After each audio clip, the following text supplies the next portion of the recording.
Hi, I'm MA Bennett and I'm going to talk a little bit about my new series, The Butterfly Club. And this is the first book in the series. It's called The Ship of Doom.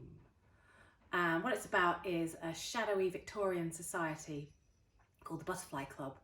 And they're a league of extraordinary ladies and gentlemen, including people like H.G. Wells and Arthur Conan Doyle. And what they do is they feel that even though the time they're living in, which is 1894, is a moment of real progress. Everything's burgeoning, like the Industrial Revolution and technology.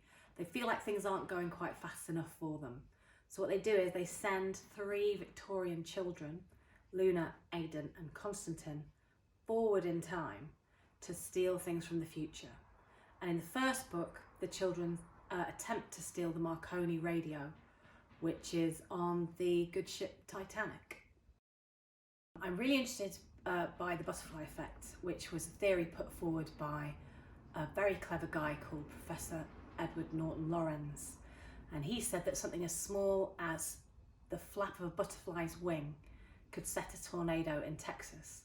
So I was really interested in that kind of sliding doors effect of something very small changing in order to change time. And what got me interested in the Titanic was a guy called Guglielmo Marconi, and he invented the wireless radio. And Marconi actually missed the Titanic.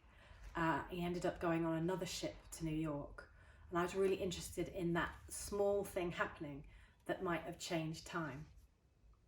And actually there's going to be 3 more in this series that we know of. There may be more than that, but I can't say too much at the moment. But there's definitely going to be 3 more in the series after this one.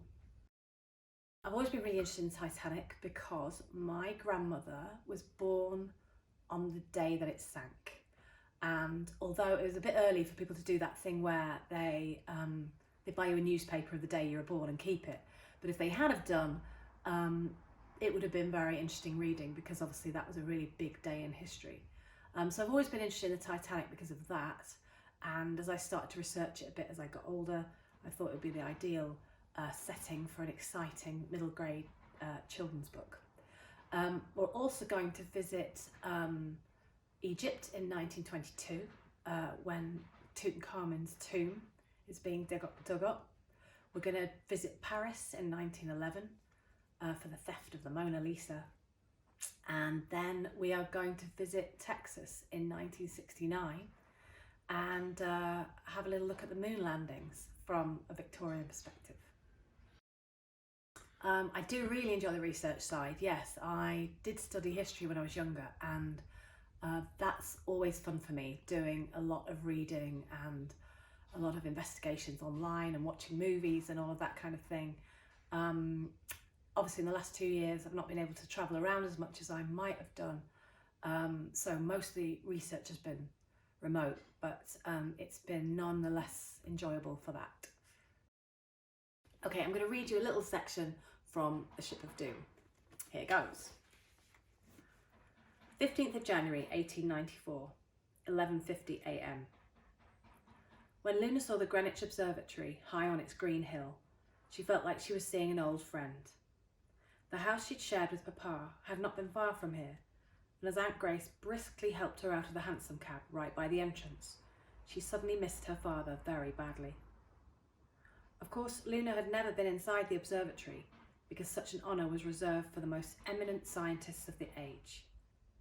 Aunt Grace, however, crossed the threshold as if it was her own, leading Luna by the hand through the iron gates across the paved courtyard.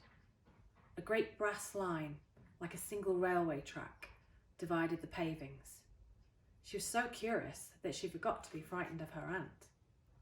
"What's that?" Aunt Grace actually stopped. "That," she said, "is the prime meridian, a geographical reference line that passes through this very spot, which gives us Greenwich Mean Time. This is the place from which all of our clocks are set. You are in the very home of time."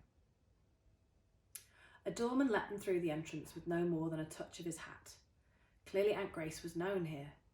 She led Luna along passageways and downstairs and through doorways to the secret heart of the observatory, all the time following the brass line of the meridian.